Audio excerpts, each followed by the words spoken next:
আমরা ছোটবেলায় রামায়ণ, মহাভারত, পুরাণ থেকে অনেক ছোট ছোট গল্প শুনতাম। তখন বেশ ভালো লাগতো গল্পগুলো।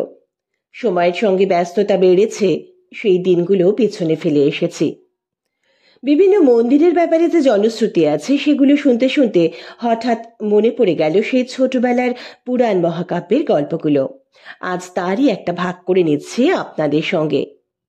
কেমন লাগলো জানার প্রত্যাশায় রইলাম। আজ বলি ইল্লল আর বাতাপির গল্প। প্রাচীন ভারতে একটা স্থান ছিল মণিমতিপুর। মনে করা হয় সেই মণিমতিপুর বর্তমান রাজগীরের একটা অংশ।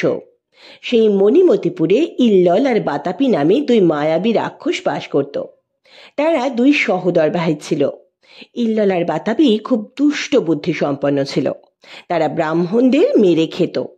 কথিত আছে ইল্লল একবার একজন ব্রাহ্মণকে নিমন্ত্রণ করে তাকে খুব আদরে আপ্যায়ন করে এমন এক বর চেয়েছিল যেটা ওই ব্রাহ্মণ দিতে রাজি হননি।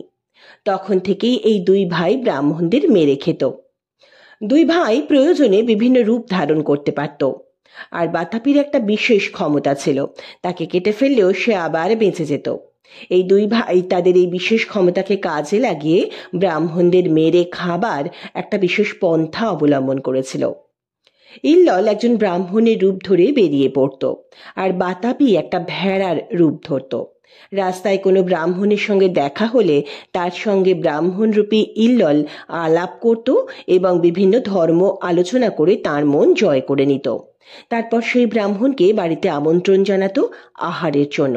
বাড়িতে এনে ওই ভেড়ারূপী বাতাপিকে কাটা হতো। তারপর তার মাংস রান্না করা হতো। নিমন্ত্রিত ব্রাহ্মণ পরিতৃপ্তি সহকারে অন্ন, ব্যঞ্জন, মাংস খাওয়ার পর ইল্লল বলতো, ভাই বাতাপি, এবার বেরিয়ে আয়।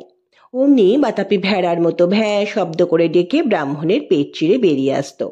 বাতাপি কখনো ভেড়া, আবার কখনো পাঁঠার রূপ ধারণ করত। এরপরে ওই ব্রাহ্মণ মারা যেত, তখন ওই দুই ভাই ওই ব্রাহ্মণকে খেত। এইভাবে অনেক ব্রাহ্মণ ইল্লল আর বাতাপির হাতে প্রাণ হারালো। এই খবর পৌঁছালো অগস্ত্য মুনির কাছে। আমরা বলি অগস্ত্য যাত্রা, অর্থাৎ যে যাত্রা থেকে কেউ ফেরে না।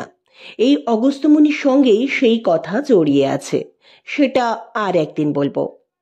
অগস্ত্য মুনি খুব ক্ষমতা সম্পন্ন মানুষ ছিলেন।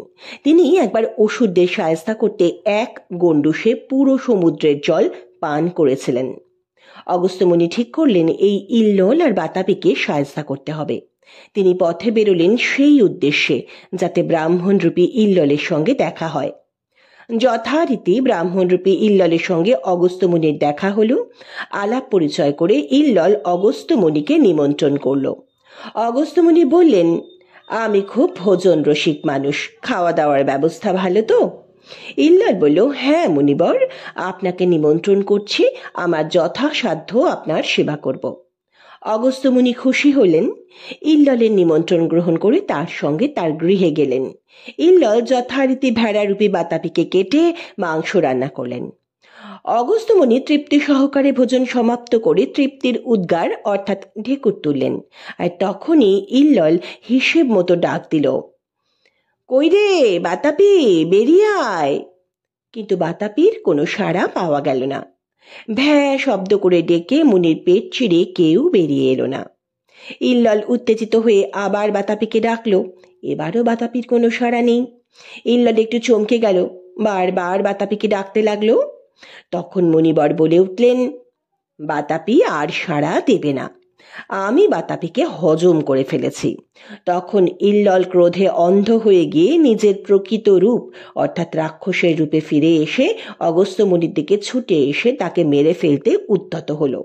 কিন্তু সেই অগস্ত্য মুনির দৃষ্টির আগুনে পুড়ে ইল্লল ভস্ম হয়ে গেল। এইভাবে অগস্ত্য মুনি মণিমতিপুরকে ইল্লল আর বাতাপির কবল থেকে মুক্ত করল।